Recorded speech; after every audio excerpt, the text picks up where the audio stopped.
नमस्कार मित्रांनो, आपल्या कथा आणि व्यथा या चॅनलमध्ये पुन्हा एकदा मी आपणा सर्वांचं सहर्ष स्वागत करतो। आज पुन्हा एकदा एक सुंदर अशी कथा घेऊन मी तुमच्यासाठी आलेलो आहे। सुंदर अशी कथा आहे। कथेचं नाव आहे शापित, अर्थात कथा आत्महत्येची। कथा आत्महत्येची। परंतु मित्रांनो, ही कथा ऐकताना एक गोष्ट लक्षात घ्या। यातील जे सयाजी पवार म्हणून कॅरेक्टर आहे, ते कॅरेक्टर, ते पात्र स्वतः तुमच्याशी बोलतंय असं समजून ही कथा तुम्ही ऐका, तरच तुम्हाला ही कथा व्यवस्थित कळेल।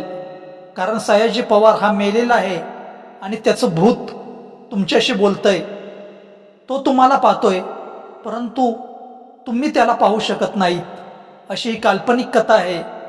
तर ऐका, शापित, अर्थात कथा आत्महत्येची। कथा आत्महत्येची।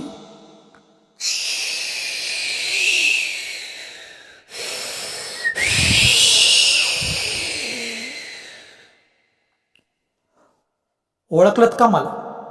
नाही? विशेष आहे, खरंच नाही ओळखलत। अहो, मी सयाजी पवार। आता तरी ओळखलत का?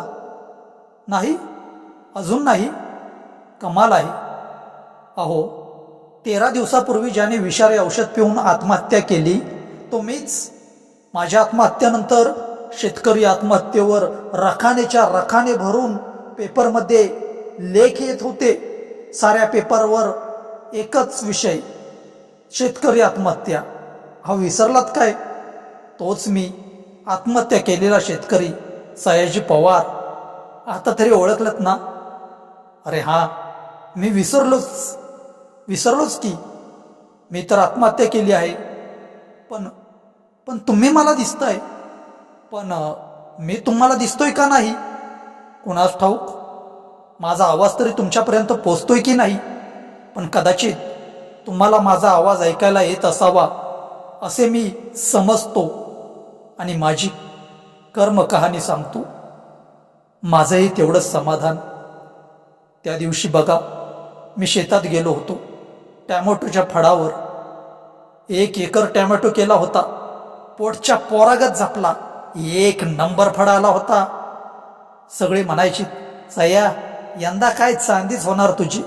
अख्ख्या पंचक्रोशीत असा टॅमॅटोचा फळ कुणाचाच नाही। मला बी लय बरं वाटायचं। अहो, कष्टच तेवढं घेतलं होतं मी। 2 वर्षापासून भांडवल टाकतोय शेतीत, पण काही यश नाही आलं। दर वेळेला भाव घसरायचे, पण यंदा मात्र भाव चांगलाच भेटणार। यंदा मालच कमी आहे। 2 वर्षात वाढलेलं सगळं कर्ज फिटणार। यंदा घराचं पण काम होईल, ते पण पडायला झालंय। जमलं तर काही शिल्लक बी टाकू, पोराच्या शिक्षणाला होतील। आता काय 4च दिवसात फळ तोडायला येईल। लय सपन बघितली होती, पण त्या दिवशी जरा जास्तच उकाडा जाणवत होता। अवकाळी पाऊस तर येणार नाही ना? उगीच मनात शंका येऊन गेली। नाही, आता वय असा आधीमध्ये कधी बी पाऊस येतो वय? काय पण विचार करतोयस? स्वतःला समजावलं आणि सांच्याला घरी आलो। जेवण झाल्यावर आडवा पडलो। तिथंच झोप लागली आणि रात्री 10:30ला कडकड कडकड कडकडा दुडुम थाड कंठाळ्या बसवणारा आवाज, आणि त्या आवाजाने उठलो। कौलांवर टपाटपा पावसाचे थेंब पडायला सुरुवात झाली होती। काळजात धस झालं। मनातल्या मनात भैरोबाला साकडं घातलं। पावसाला थांबव म्हटलं, नाहीतर माझं वाटोळं होईल। हात सोडून विनवणी केली, पण देवानं नाही ऐकलं। पावसाचा जोर वाढला आणि त्याबरोबर वारही घोंगवायला लागलं। रात्रभर वाऱ्यानं आणि पावसानं धुमाकूळ घातला। पहाटे पाऊस थांबला। तांबडं फुटलं होतं। तोंड न धुता तसाच चिखलात पळत सुटलो आणि फडावर आलो। बघतो तर काय, सारा टॅमॅटोचा फळ पाण्यात मोडून पडला होता। सगळं डांब वाऱ्यानं उपसून पडलं होतं। रात्री आलेल्या वादळ वाऱ्यानं माझी सारी स्वप्न भुर दिशी उडवून नेली होती। जीव तोडून मोठा हांबरडा फोडला। डोळ्यांना महापूर आला। डोळ्यांपुढं अंधार दाटला। आता कशाचंच भान नव्हतं. धुंदीत उठलो आणि खोपीत शिरलो. हाताला नुवांची विषारी औषधाची बाटली लागली, तशीच तोंडाला लावली आणि घटा घटा घटा संपवली. बाटली संपली आणि माझं आयुष्यही संपलं. सुटलो एकदाचा संसाराच्या कटकटीतून. बाबांनो, लय बेकार शेतकऱ्याचं जीवन. कोल्ह्या कुत्र्याच्या जन्माला यावं, पण शेतकरी म्हणून नको. जाऊ द्या. आजच माझा 13वा झाला. आपल्या हिंदू धर्मात म्हणे 13वा झाला की माणूस मुक्त होतो, त्याला मुक्ती मिळते. अरे पण मी इथं कसं आलो? ही तर स्मशानभूमी आहे. इथंच तर मला जाळलं होतं. पण अजूनही मला सर्व काही कसं काय दिसतंय? सगळं काही कळतंय. कधी मिळणार मला मुक्ती? तुला मुक्ती मिळणार नाही. कोण बोललं? मी यमदूत. पण मला तू दिसत का नाहीस?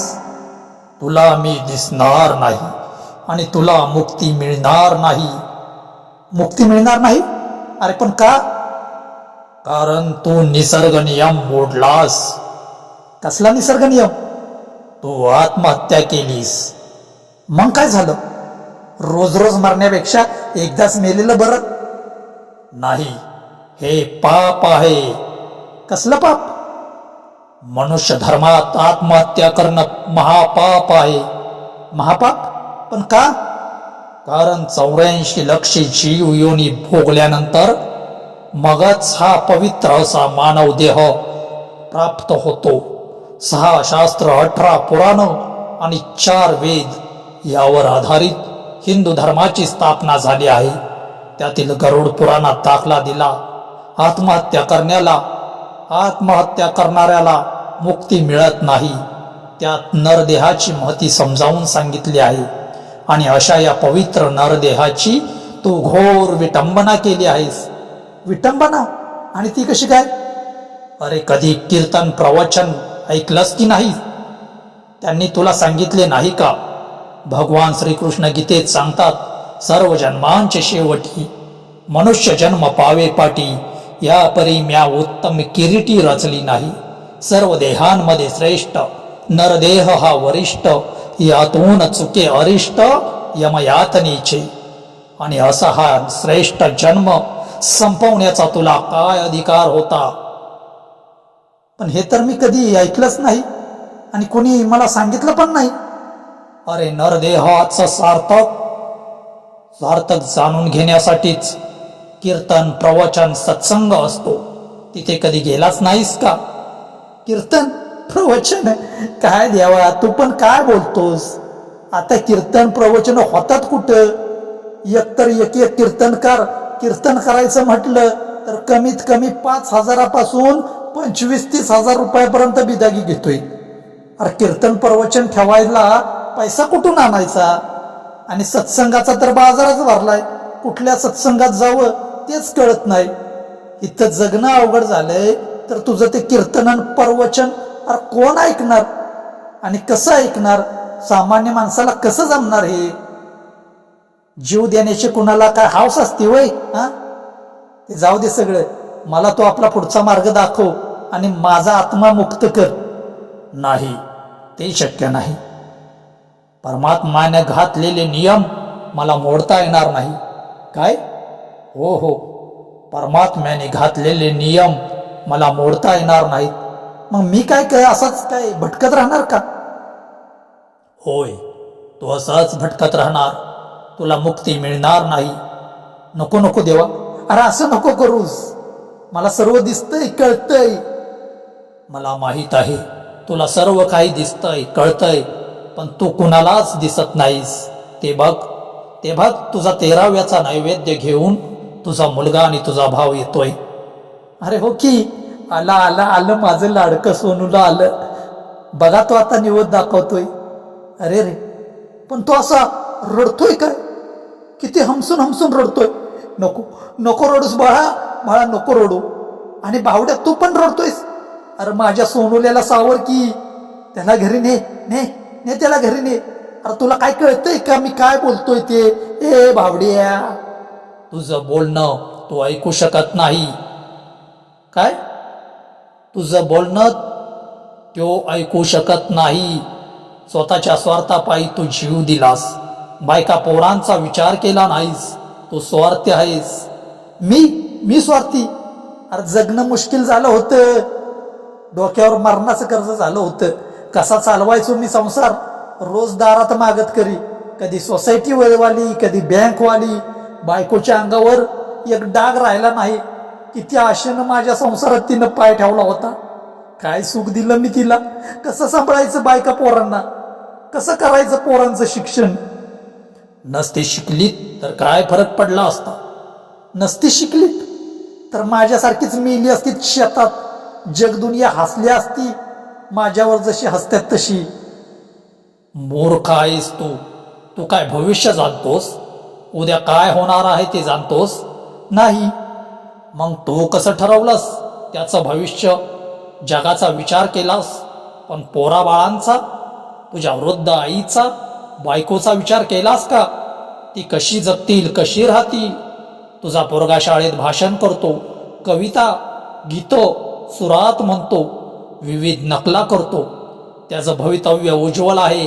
तो फार मोठा कलाकार होणार आहे. सुख संपत्ती त्याच्या पायावर लोळण घेतील. आणि तुझी मुलगी भविष्यातील नामांकित वकील होणार आहे. पण हे सुख बघणं, भोगणं तू स्वतःच हरवून बसलास. आणि ज्या कर्जाची तुला धडकी भरते ना, ते सर्व कर्ज या भागात झालेल्या अवकाळी पावसाच्या या नुकसानीमुळे सरकार माफ करणार आहे. काय? हे असं घडणार आहे वय? पण हे मला काय माहित? अरे, माणसाचं भविष्य त्याला अगोदरच कळलं तर त्याला सुखदुःख कळेल का? त्याच्या जीवनात नाविन्य राहील का? मनुष्य जन्मात दुःख आहे म्हणून सुखाला किंमत आहे, त्रास आहे म्हणून आनंद आहे, संघर्ष आहे म्हणून विजयाला महत्व आहे. आयुष्यात पुढे काय घडणार आहे ते अगोदरच कळले तर जीवन निरस होऊन जाईल. नाही का जाणार निरस होऊन? परमेश्वर जे काही करतो ते मनुष्याच्या भल्यासाठीच करतो. या ब्रह्मांडातील प्रत्येक गोष्ट त्याने विचारपूर्वक बनवली आहे. मग त्याने तुझा विचार केला नसेल? पण हे तर मला माहीत नव्हतं. यासाठी अध्यात्म असते, भक्ती असते, श्रद्धा असते, प्रार्थना असते, ज्यामुळे मनुष्याचे आत्मिक बल वाढून जीवन जगण्याची आशा कायम राहील. आणि संघर्ष जेवढा कठीण तेवढाच शानदार विजय असतो. पण हे समजावून सांगणारं कोणीतरी हवं ना. आहेत हे समजावून सांगणारे लोक, साधू संत आजही या जगात आहेत. ती इतर माणसांप्रमाणेच आहेत. पण ती जेव्हा ईश्वराबद्दल बोलतात, सांगतात, त्यावेळी तुम्ही त्यांना हसता. अध्यात्म म्हणजे रिकाम टेकड्यांचं काम असं म्हणता आणि स्वतः भौतिक सुखाच्या मागे धावता. अरे काय ठेवलं होतं असं त्या टोमॅटोच्या फडात? काय वाईट वेळ आली असती तर जमीन विकावी लागली असती. विकली असती तर उद्या दुसरी घेऊ शकला असतास. परिस्थिती कायम बदलत असते. सुखामागून दुःख, दुःखामागून सुख हे चालूच असते. हा मनुष्य जीवनातला एक भाग आहे. यामुळे मनुष्य जन्माची महती कळते. ज्यावेळी सर्व सामान्य दिसणारी माणसं अध्यात्म सांगत असतात, त्यावेळी तुमच्यासारखी कानाडोळा करतात. कारण त्यांनी भगवी कपडे घातलेली नसतात, दाढी मिशा वाढवलेल्या नसतात. त्यांच्या भौतिक साधन सामुग्रीवरून त्यांच्या सुखाची मोजदाद करतात. पण त्यांच्या आंतरिक सुख तुम्हाला कधीच दिसत नाही. आणि म्हणून स्वतःचे वाटोळे स्वतःच तुझ्यासारखे करून घेतात. देवा तू बोलतोयस ते हे खरंच आहे. माझा चुलत भाऊ संतोष कधी भाषणात, कीर्तनात, कधी सत्संगमध्ये जातो, कधी संसाराची काळजीच करायचा नाही. मला पण 2-3 वेळा बोलला, कधीतरी भजनात कीर्तनात येत जा. मला वाटलं हा फक्त यांचा धंदा आहे. नेहमी नावच ठेवली. का तर भजनाची बिदागी 1,500 रुपये, कीर्तन 5,000 रुपये. पण ते जे सांगतात ते समाजासाठी असते. ते समाजासाठी वेळ देतात. त्यांनाही मुलं बाळं असतात, संसार असतो. हेच विसरून गेलो देवा. चुकलंच माझं. पण म्हणून मला असा तृप्त आत्मा बनवून भटकू नको. काहीतरी मार्ग काढ. आणि यातून सोडव की मला. आता ते शक्य नाही. माणसाला वाटते पद पैसा मिळविला की मी सुखी होईन आणि तो या मृगजगळामागे धावत सुटतो. रात्र सारी घालवली झोपून, दिवस घालवला कामात. हिऱ्यासारखा मानव जन्म गेला कवडी मोलाच्या भावात. तू आत्महत्या करून चूक केलीस. आता असंच भटकत राहा आणि हे शापित आयुष्य भोगत राहा. मी चुकलो देवा, मला क्षमा कर, पण एवढी मोठी सजा देऊ नकोस. या अज्ञान बालकाला क्षमा कर. माझ्या हात जोडून तुला प्रार्थना आहे. तू प्रार्थना करीत आहेस? बघ, या प्रार्थना शब्दात किती मोठा अर्थ दडलाय. प्रार्थना म्हणजे परमात्म्याची आराधना, आणि जो या परमात्म्याची प्रार्थना करतो त्याच्या सर्व इच्छा पूर्ण होतात. तुला या मानवी देहाची महती कळावी म्हणून तुला असं भटकावेच लागेल. पण ज्यावेळी किमान 10 लोकांना तू आत्महत्येपासून परावृत्त करशील, त्यावेळी तुला त्या तुझ्या प्रवासाचा मार्ग आपोआप दिसेल. तोपर्यंत आत्महत्येचं दुःख तुला भोगावेच लागेल. तथास्तु. अरे अरे पण माझं ऐकून तर घे. काहीच उत्तर नाही. भावनेच्या भारात मी काय करून बसलो. आता किती दिवस असाच भटकत राहणार माहीत नाही. किती दिवस असाच भटकणार माहीत नाही. अरे देवा. अरे वा, माझे 2 मित्र चाललेत, त्यांना भेटतो. ए नाना, काय जोडीनं आज कुठं दौरा काढलाय? अरे बोला की काहीतरी. अरे अरे माझा आवाज यांना ऐकूच येत नाही. मी विसरूनच जातो की मी एक फक्त आत्मा आहे. चला, ते काय बोलतायत ते तरी ऐकू. दिनू, सयाजींना असं नको होतं करायला. तुला काय वाटतं रे? बरोबर आहे तुझं नाना. अरे बायका पोराचा तरी विचार करायचा. तरणी बाय, आता तिनं कसं दिवस काढायचं? बिना नवऱ्याची बाय म्हणजे वाईट प्रवृत्तीला आमंत्रणच की. आणि मी म्हणतो, कर्ज कुणावर नसतं. तुझ्यावर नाही का माझ्यावर नाही. परिस्थितीशी लढायला पाहिजे होतं सयानं. चुकीचा निर्णय घेतला बघ त्यानं. एकदा बोलला असता तर पैशा पाण्याचा नाही, पण शाब्दिक आधार तर दिला असता का नाही आपण. लय राग येतो त्याचा. मैत्री पण नाही निभावली.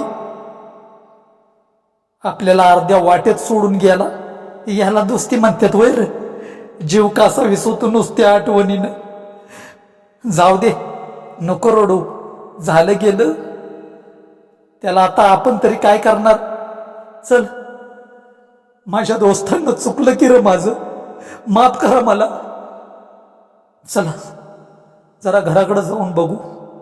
आणि हे काय, आई घराबाहेरच बसलीये. काय अवस्था झाली हिची. आभाळाकडे डोळं लावून नुसतीच रडते. काय खाल्लं पिल्लं का नाही. हे सुनीता, जरा बाहेर ये. अगं बघ आईची अवस्था काय झाली. सुनीता, ए सुनीता. अरे देवा, माझा आवाज तर तिला ऐकायला जात नाही. काय करू रे देवा मी. आली आली आली सुनीता. ने आईला घरात ने. आत्या चला घरात. किती वेळ बाहेर बसणार. चला आता आत घरात चला. काय करू घरात येऊन. माझा सोन्यासारखा लेक मला सोडून गेला. मला म्हातारीला माग ठेवून गेला.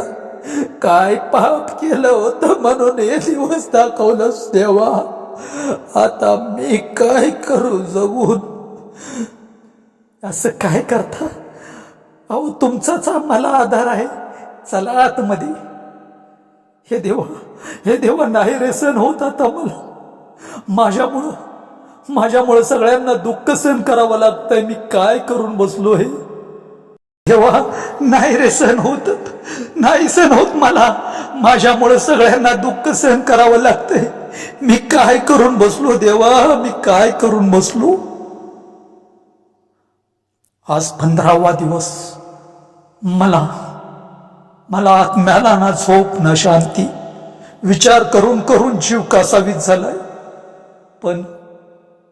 पण आज पोर शाळेत गेलीत, ते तरी बरं झालं. हळूहळू सगळं सुरळीत होईल. अरे अरे, पण माझी सोनू, माझी पोरगी सोनाली, ही परत काय आली आणि ही रडते का? बघू बरं काय झालं ते. सोनू, सोनू, अगं काय झालं माझ्या सोनूला? कुणी काही बोलत का नाही?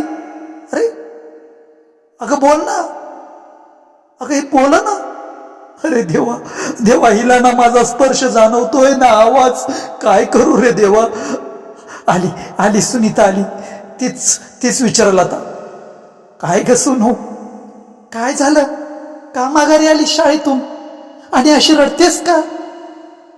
गुरुजींनी घरी पाठवलं, म्हणाले परीक्षा फी घेऊन ये तरच वर्गात बसता येईल. बरं बरं भरू, हा भरू, आपण फी भरू उद्याच्याला. आजच्या दिवस घरीच राहा. चल चल घरात. कोण गुरुजी? कोण गुरुजी आहे तू? माझ्या पोरीला घरी पाठवतोय, बघतोस त्याच्याकडे. अरे रे, मी काहीच करू शकत नाही.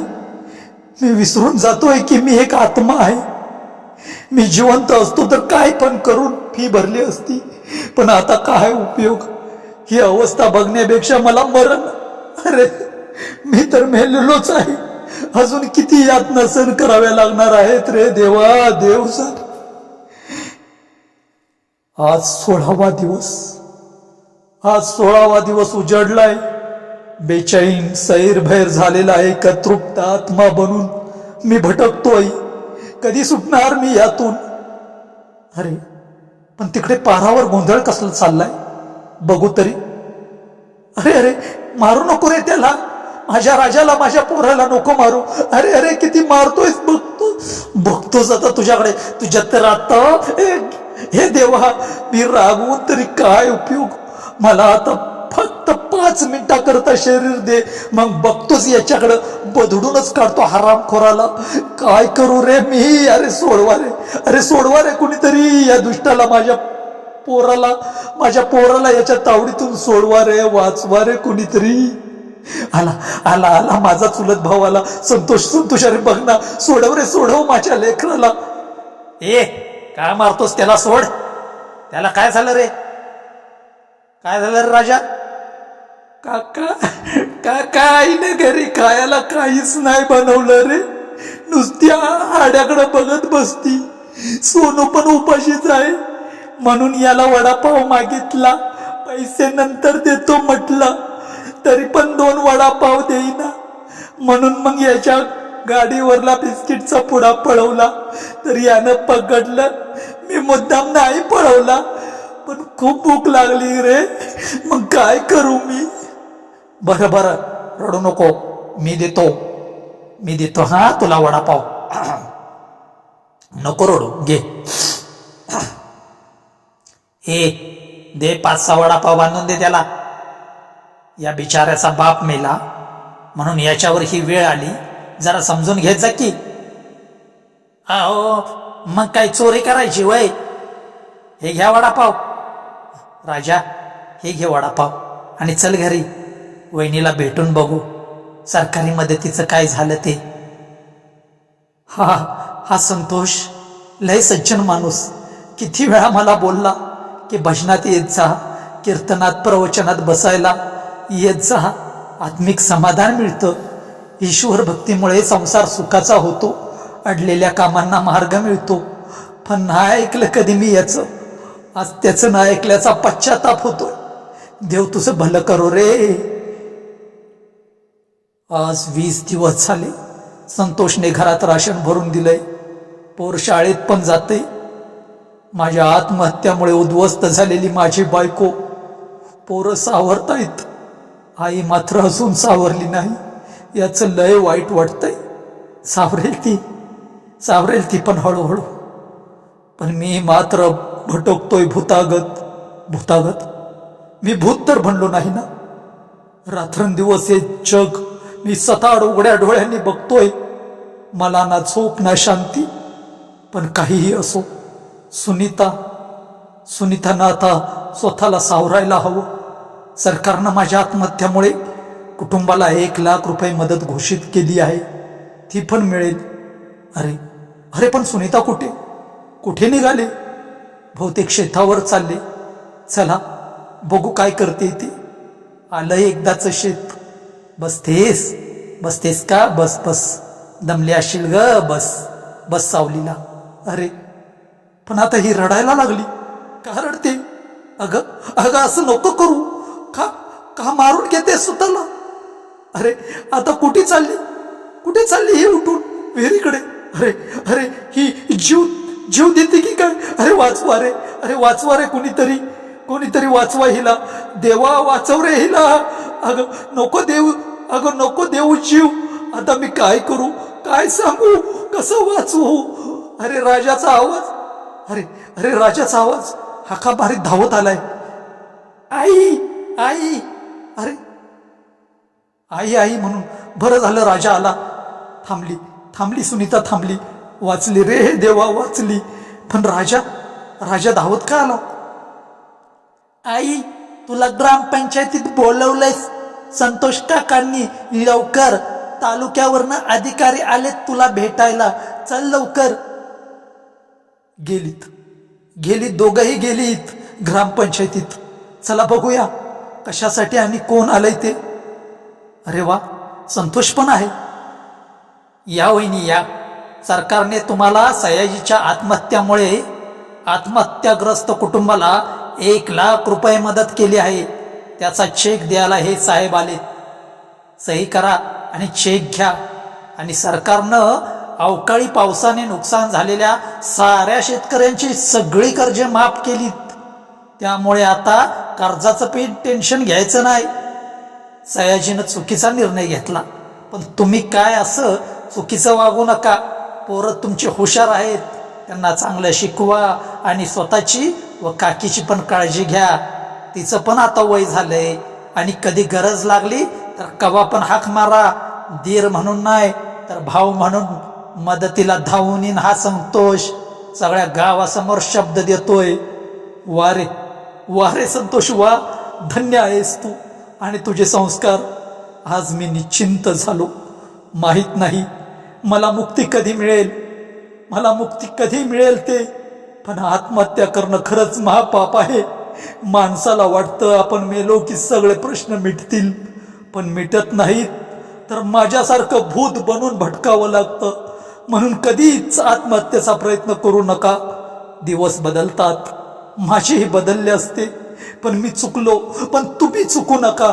हीच माझे हात जोडून विनंती, हीच माझे हात जोडून विनंती. अरे अरे हा दिव्य प्रकाश कुठून आला? आणि हे काय? हा सोनेरी तेजोमय रस्ता कोणता?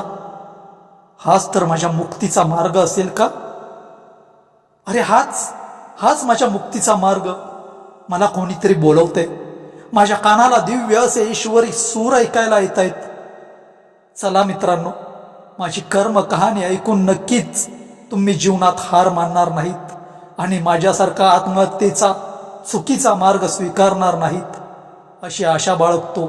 व आपणा सर्वांना माझा शेवटचा नमस्कार करतो आणि निघतो माझ्या मुक्तीच्या प्रवासाला. नमस्कार. नमस्कार मित्रांनो, मी प्रताप महांगडे. कथा पूर्णतः काल्पनिक असून दिलेले आध्यात्मिक दाखले मात्र कथेतील सत्य आहे. कथा तुम्हाला कशी वाटली हे कमेंटच्या माध्यमातून नक्की कळवा. लाईक करा, शेअर करा. तोपर्यंत धन्यवाद.